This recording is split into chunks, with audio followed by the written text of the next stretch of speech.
श्रुतिस्मृतिपुराणानाम् आलयं करुणालयं नमामि भगवत्पादं शङ्करं लोकशङ्करम्।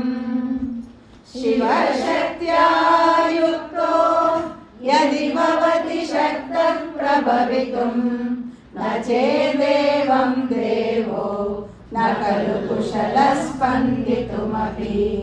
अतस्त्वामाराध्यां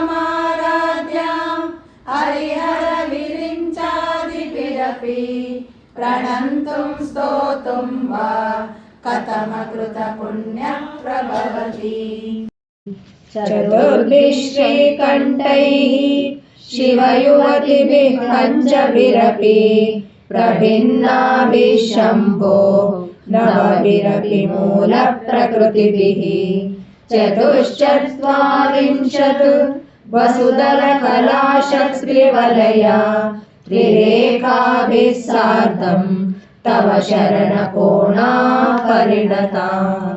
त्वदीयं सौन्दर्यं तुहिनगिरिकन्ये तुलयितुं कवीन्द्रा कल्पन्ते कथमपि विरिञ्चि प्रभृतयः।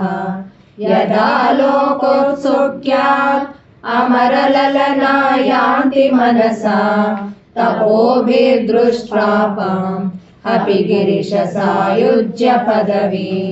नरं वर्षीयांसं नयनविरसं नर्मसुजडं तवापाङ्गालोके पतितमनुधावन्ति शतशः। गलद्वेणीबन्धाः कुचकलशविस्रस्तसिचयाः हठात्त्रुट्यत्काञ्च्यो विगलितदुकूला युवतयः। क्षितौ षट्पञ्चाशत् द्विसमधिकपञ्चाशदुदके उदाशे द्वाषष्टिः चतुरधिकपञ्चाशदनिले। दिवि द्विषट्त्रिंशत् मनसि च चतुष्षष्टिरिति ये मयूखास्तेषामप्युपरि तव पादाम्बुजयुगम्।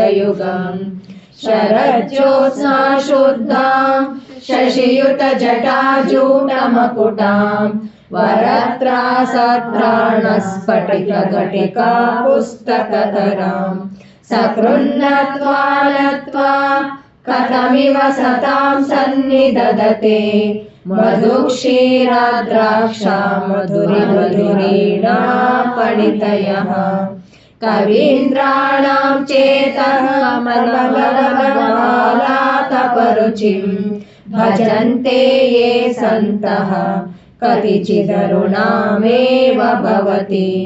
विरिञ्चि प्रेयस्या तरुणतरशृङ्गारलहरी गभीराभिर्वाग्भिः विदधति सतां रञ्जनमयी। सवित्रेभिर्वाचां शशिमणिशिलाभङ्गरुचिभिः वशिन्याद्याभिस्त्वां सह जननि सञ्चिन्तयति यः। सकर्ता काव्यानां भवति महतां भङ्गिरुचिभिः वचोभिर्वाग्देवी वदनकमलामोदमधुरैः। तनुच्छायाभिस्ते तरुणतरणि श्रीसरणिभिः दिवं सर्वामूर्वी अरुणिमनिमग्नां स्मरति यः। भवन्तस्य त्रस्यध्वनहरिणशालीननयनाः शहोर्वश्यावश्याः कलिकलिनगीर्वाणगणिकाः। मुखं बिन्दुं कृत्वा कुचयुगमगस्तस्य तददो हरागं ध्यायेद्यो अरमहिषिते मन्मथकलां। ससर्गः संक्षोभं नयति वनिता इत्यतिलघु त्रिलोकीमप्याशु भ्रमयति रवीन्दुस्तनयुगां। किरन्तीमङ्गेभ्यः किरणनिकुरुम्बामृतरसं हृदि त्वामादत्ते हिमकरशिलामूर्तिमिव यः। ससर्पाणां दर्पं शमयति शकुन्तादिप इव ज्वरप्लुष्टान् दृष्ट्या सुखयति सुधाधारसिरया प्रदीपज्वालाभिः दिवसकरनीराजनविधिः सुधासूतेश्चन्द्रोत्पलजलवैवर्घ्यरचना स्वकीयैरम्भोभिः